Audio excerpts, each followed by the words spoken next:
The steel door of the detached garage slammed open against the concrete wall, the sound exploding like a gunshot in the stagnant, freezing air. A harsh wedge of afternoon sunlight sliced through the gloom, blinding me momentarily. I recoiled instinctively, scrabbling backward on my thin-stained mattress like a frightened animal, my heart hammering a frantic rhythm against my ribs. I raised a trembling hand to shield my eyes, expecting the silhouette in the doorway to be Marcus come to deliver another lecture or perhaps another shove, but the figure was to lean, the posture too rigid with shock rather than arrogance. The dust motes dancing in the sudden light swirled around him as he took a hesitant step forward, his expensive leather shoes crunching on the grit of the unfinished floor. Dad, the single word hung in the air, fragile and terrified, my breath caught in my throat. It wasn't Marcus. It was Lucas, my son, my boy, whom I hadn't seen in 6 months, standing there in a tailored wool coat that looked absurdly out of place amidst the oil stains and cobwebs of my prison.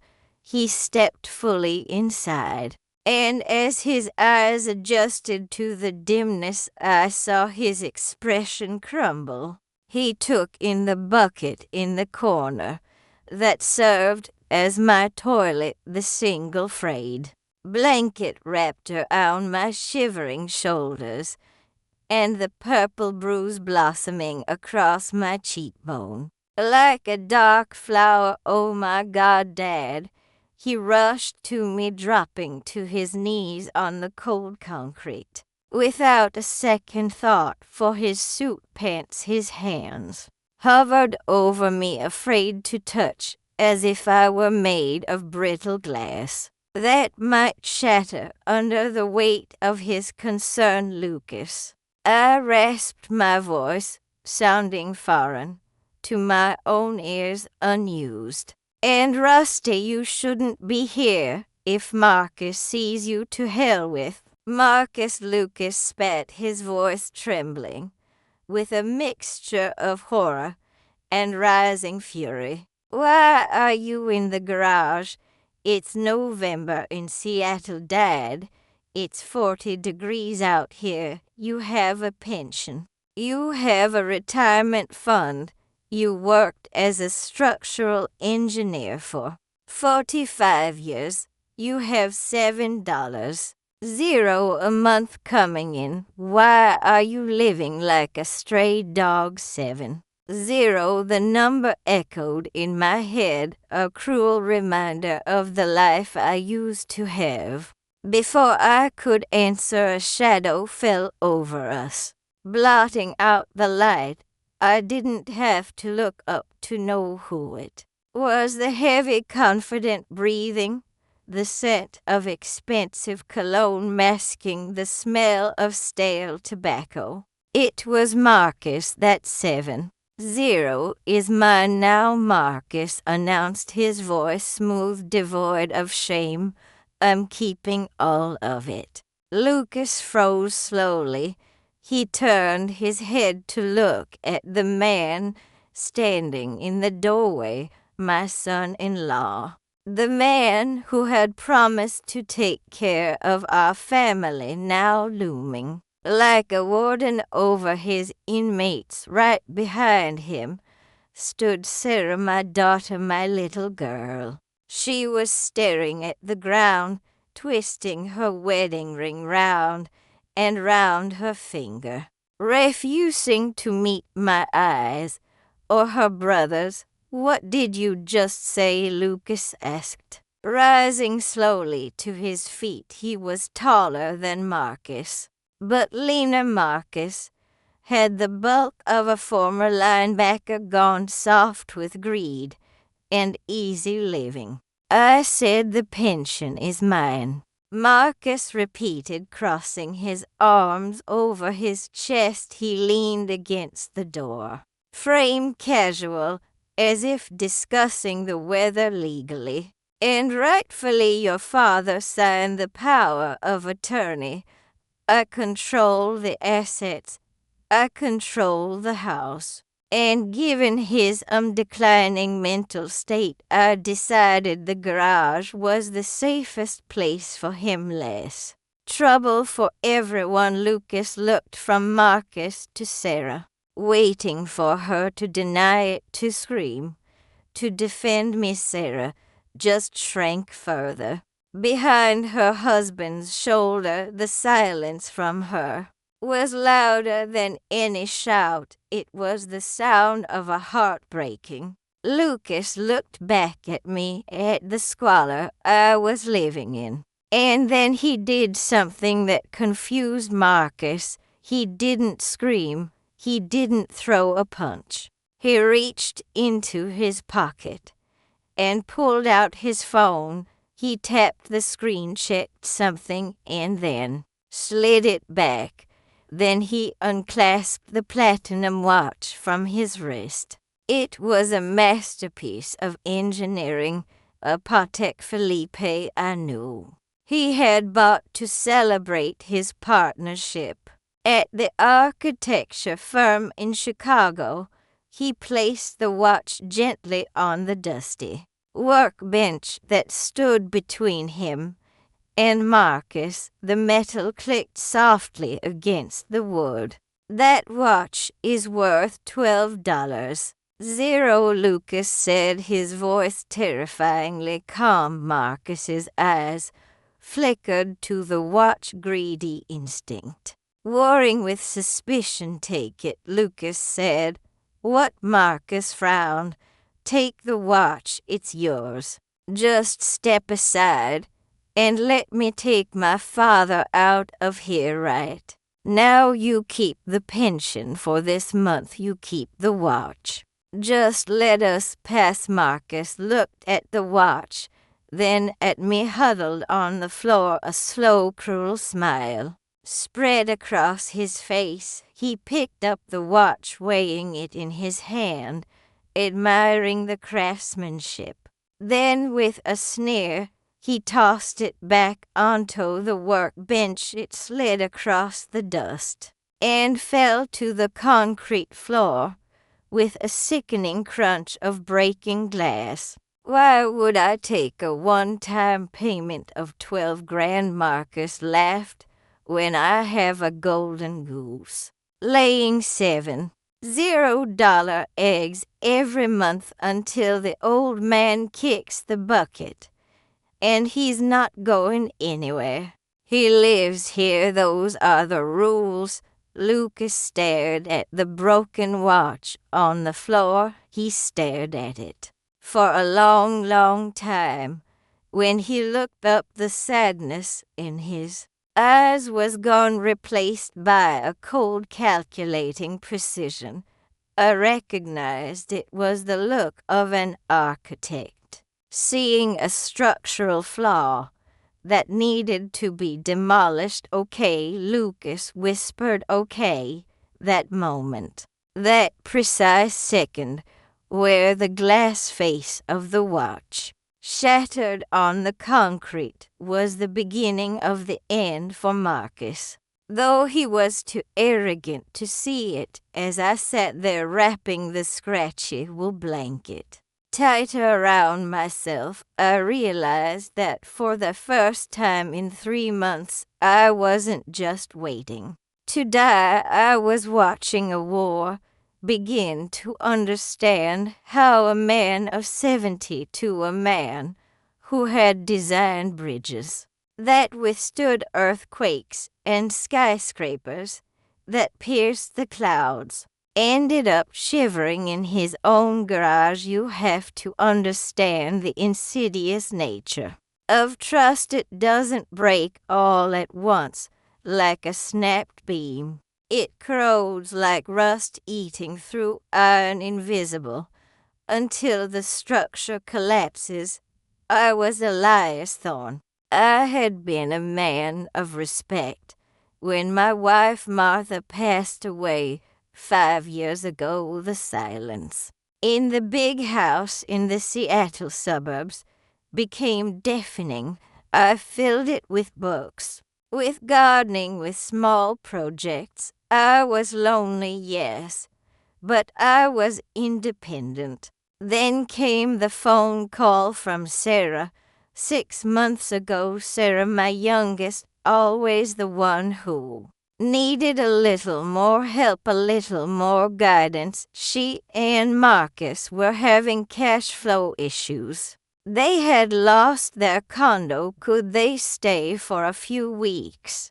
Just until Marcus's investment firm took off, of course. I had said family is family. They moved into the guest suites. Weeks turned into months. Marcus was charming at first. He fixed the leaking faucet.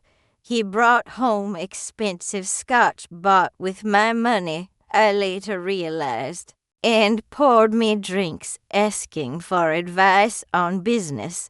Then came the suggestion, presented over a Sunday roast chicken, that Sarah had cooked. Dad, Marcus had said, wiping grease from his chin.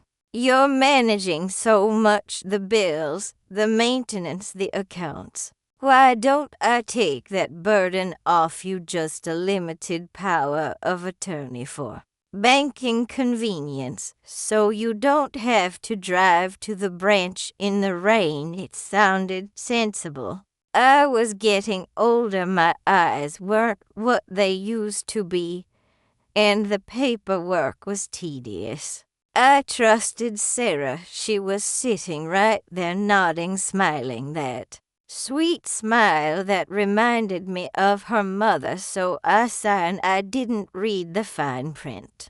I didn't see that it wasn't limited. I didn't see that it gave him total control over my estate, my medical decisions, my life. The trap snapped shut quietly first. It was small things, budget cuts. Marcus called them. My premium cable package was canceled. The thermostat was lowered. Then my credit cards were declined. When I asked, Marcus said he was consolidating assets for better yield.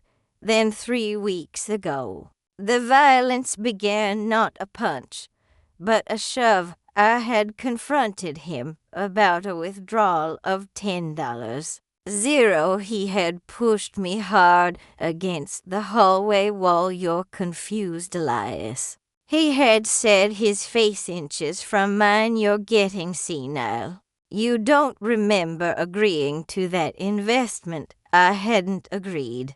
But when I looked at Sarah, begging her to intervene, she had just turned away, whispering, Daddy, please don't upset him. 2 days later, they moved me to the garage for your safety. Marcus claimed, you're wandering at night. You're a danger to yourself. It was a lie. I was as sharp as ever, but I was trapped. He took my phone. He took my keys. He told the neighbors I had dementia and was prone to violent outbursts, isolating me completely. I was a prisoner in the home I had paid for with 40 years of sweat and calculations. Back in the garage, the standoff was escalating. Lucas hadn't moved since the watch broke. Get out. Marcus barked, pointing to the open garage door. Get off my property before I call the police and tell them you're trespassing and harassing a vulnerable senior.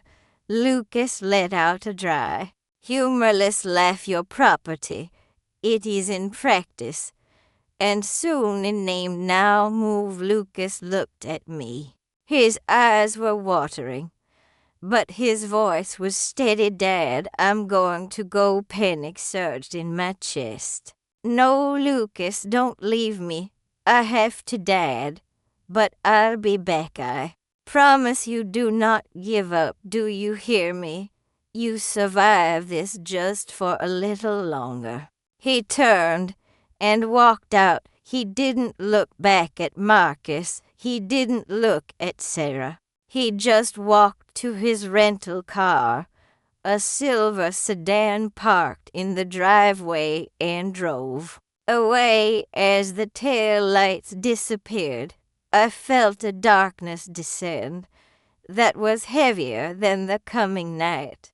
Marcus laughed a cruel, triumphant sound. "See that old man?" Marcus sneered, kicking the broken remains of the watch toward my mattress. "Even your hotshot son knows when he's beaten he abandoned you just like everyone else." He grabbed the handle of the heavy garage door and slammed it down, plunging me back into the semi-darkness. I heard the slide of the heavy bolt on the outside. I was alone again, but Marcus was wrong. I was an engineer. I knew that when a load-bearing wall is removed, you don't just patch it, you rebuild the foundation. And looking at the way Lucas had walked away, not with the slump of defeat, but with the stride of a man on a mission, I knew he hadn't abandoned me. He was going to get reinforcements. I spent that night shivering, my mind racing. I needed to be ready. If Lucas was planning something, I needed to be a partner in my own rescue, not just a victim. I started to document. I found a scrap of sandpaper and a nub of charcoal from the cold barbecue grill, stored in the corner on the back of a discarded cardboard box. I began to write dates, amounts. Incident September 12th, $5. 0 withdraw October 4th, moved to garage October 10th. Marcus struck me on the left shoulder November 1st. Sarah witnessed him denying me food for 24 hours. I wrote until my fingers were black with charcoal and stiff with cold. It was my blueprint for justice. The next 2 days were a blur of misery. Marcus, angry about Lucas's visit, cut my rations. I got a single piece of dry toast for breakfast and a bottle of tap water. The hunger was gnawing right in my belly. I could see them through the small high window that faced the kitchen. I saw them eating steaks. I saw Marcus pouring wine. I saw Sarah laughing a brittle, nervous laugh, but a laugh nonetheless. Then, on the 3rd day, the routine changed. It was a Thursday. I heard a car pull up, not Lucas's rental, but a sleek black sedan. I dragged a crate over to the window to peer out. A woman stepped out. She was sharp dressed in a charcoal suit that looked like armor, carrying a briefcase. Lucas was with her. My heart leaped. They walked right up to the front door. I couldn't hear the conversation, but I saw Marcus answer. His aggressive posture deflated instantly. He looked at the woman, then at the paper she shoved into his chest, and he stepped back as if struck. Minutes later, the garage bolt slid open, the door rolled up. Lucas was there, and the woman stood beside him. "Mr. Thorne," she said. Her voice was steel, wrapped in velveteen. "Eleanor Ross. I'm an attorney specializing in elder law and financial fraud. Lucas has hired me We're getting you out of here. Marcus was standing behind them, his face a mask of red fury. But he was silent. I'm not leaving my house, I said, surprising them all. I stood up, dusting the charcoal from my hands. This is my home. I built the deck I paid. The mortgage. I am not running away. Elena smiled a sharp, dangerous expression. Oh, we're not running, Mr. Thorne, but we need to get you to a safe environment immediately for a medical evaluation and to sign some affidavits. You will be back, and when you come back, it will be on your terms. Marcus stepped forward, finding his voice. You can't just take him. I have power of attorney. I have medical guardianship.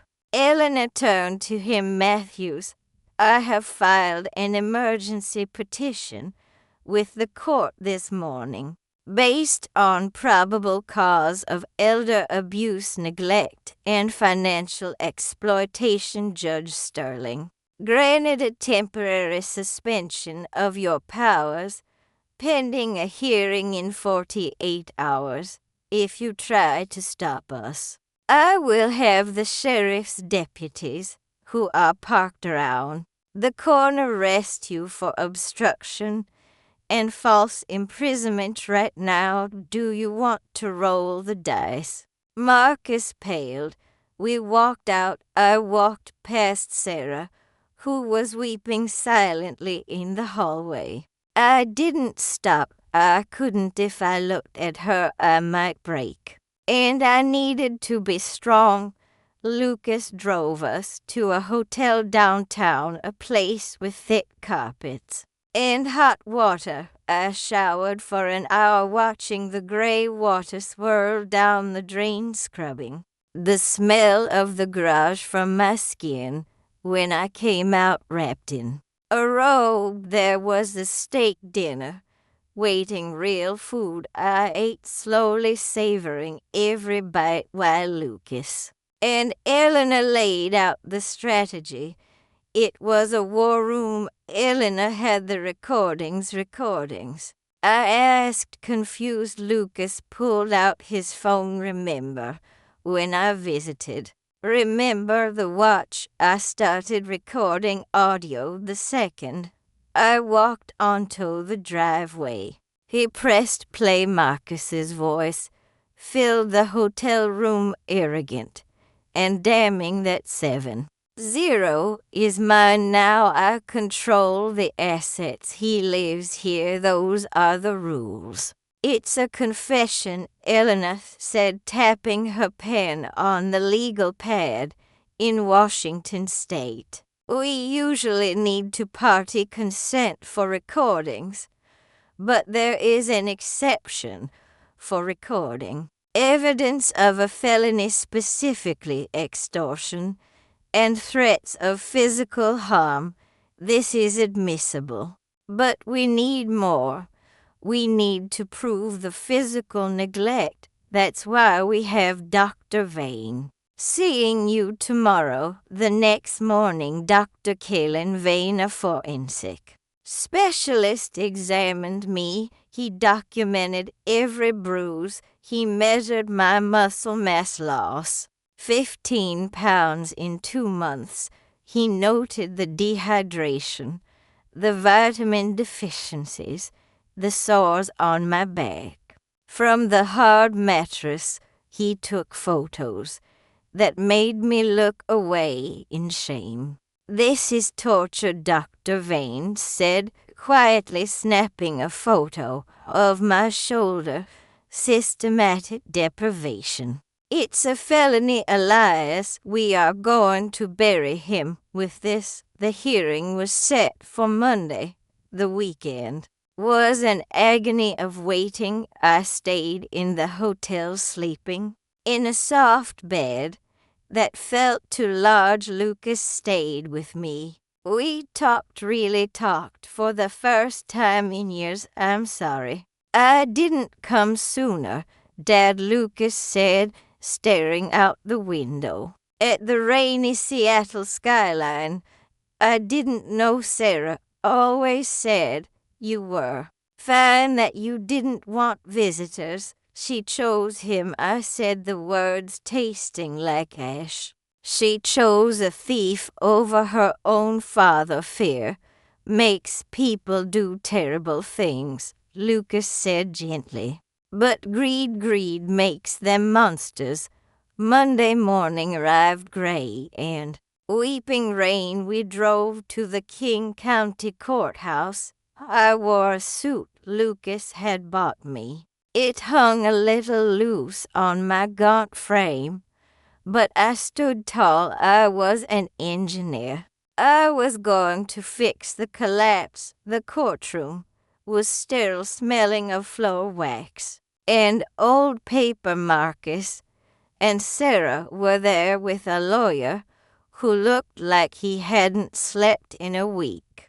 Marcus tried to look confident, but his eyes kept darting to the thick stack of files. On Eleanor's table, Judge Sterling was a woman in her 60s with eyes that missed nothing. She read through the emergency filings in silence. The tension in the room was a physical weight. Mr. Matthews, Judge Sterling began looking over her glasses. Your counsel claims that Mr. Thorne was placed in the garage for his own safety due to dementia. Do you stand by this? Absolutely, Your Honor. Marcus lied, smoothing his tie. He gets violent. He wanders. The garage was converted into a studio apartment. It was comfortable. Eleanor stood up. Your Honor, I would like to submit exhibit of photographs of the studio apartment taken by Lucas Thorne 3 days ago. And exhibit B, the medical report from Dr. Vane. The bailiff handed the files to the judge. She flipped through the photos. Her face grew harder with every page. She stopped at the photo of the bucket. She looked at the picture of my bruised face. This is a studio apartment, the judge asked, her voice dangerously quiet. No heat, no plumbing. It was temporary, Marcus stammered, until we could renovate. Eleanor pressed the advantage. And I would like to play Exhibit C, Your Honor. An audio recording of the defendant. Marcus's lawyer tried to object, citing the consent laws. Eleanor cited the felony exception case law. The judge overruled the objection. The recording played. Marcus's voice, sneering and cruel, echoed off the mahogany walls. The pension is mine. I'm keeping all of it. Sarah put her head in her hands.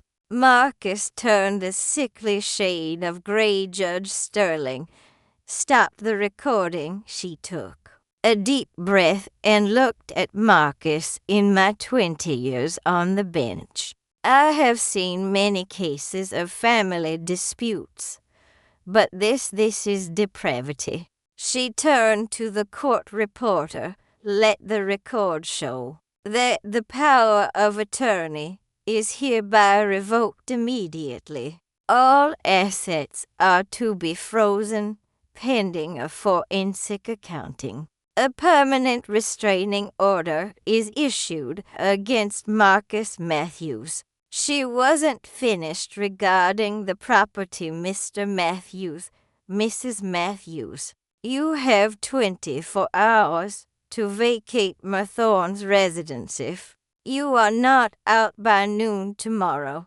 the sheriff will forcibly remove you, and I am referring this file to the district attorney's office. I expect criminal charges for elder abuse, grand larceny, and unlawful imprisonment to be filed within the week. Marcus slumped in his chair It was over the structure he had built on lies, and intimidation had collapsed as we walked out of the courtroom. Sarah ran after us. Her face was swollen from crying, "Daddy, wait." I stopped Lucas, put a protective hand on my arm, but I shook him off gently. I turned to face my daughter. "Daddy, I'm so sorry," she sobbed, reaching for my hand.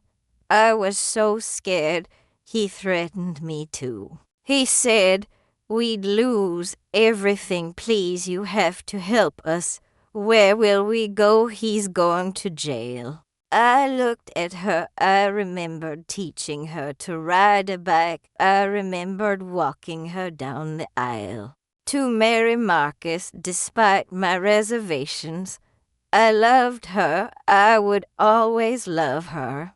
But I also remembered the hunger. I remembered her eating steak while I shivered. I remembered her looking away when he shoved me. "You have a choice, Sarah," I said softly. "You always had a choice. You chose to be silent. You chose to benefit from my pain. Daddy, please. I am not your victim anymore, Sarah. I am your father. And as your father, I am telling you that you need to find your own way now. You need to learn what it means to stand on your own 2 feet without Marcus and without my money." I turned away. "Come on, Lucas. Let's go home." The next day at noon, a sheriff's deputy accompanied us to the house. The driveway was empty. The black sedan was gone. The front door was unlocked. Inside the house was a mess. They had taken everything they could fit in a truck: the TV, the silverware, even the toaster. But the walls were there. The foundation was there. I walked through the silent rooms. I walked into the kitchen where I had signed my freedom away. I walked to the window and looked out at the garage. It looked small from here, just a shed. Lucas came in with a box of new locks. I called a locksmith. "Dad, we're changing everything." Good. That evening, the rain stopped. The clouds broke, revealing a stunning star-filled sky over Seattle. I sat on my back deck, wrapped in a thick blanket, holding a mug of hot cocoa. Lucas sat beside me. We sat in silence for a long time. "You know," I said, looking at the stars, "when a bridge fails, we don't just patch the cracks. We analyze the stress points. We understand why it broke so we can build it stronger." "You're talking about Sarah?" Lucas asked. "I'm talking about us, about this family. It broke. It collapsed, but we're still here. You and me." Lucas smiled. "We're made of steel, Dad. The lesson I learned in that garage wasn't about hate. It was about the terrifying fragility of dignity. It can be stripped away by the people you love most." But I also learned that dignity isn't something given to you by others. It's something you keep inside, a core of steel that no cold, no hunger, and no betrayal can touch if you don't let it. I looked at my hands. They were still bruised, still scarred from the charcoal and the cold, but they were steady. The next week, the criminal charges came down. Marcus was denied bail. Sarah was staying in a motel, working as a waitress. Starting over, I sent her a letter. No money, just a letter telling her that I hoped she found herself. I hired a contractor the following month we tore down the garage. I didn't want it. Standing there a monument to my weakness, in its place I built a greenhouse glass and steel strong and transparent. I filled it with orchids, delicate things that need carrying. Like to survive, every morning I walk out. There smell the damp earth and the flowers, and I am grateful. I am grateful for the light. I am grateful for the warmth, and I am grateful for the sun who kicked down the door and reminded me that I was still a man worth saving. Life is a structure sometimes. It weathers the storm, sometimes it collapses, but as long as the foundation, the truth of who you are, remains, you can always rebuild.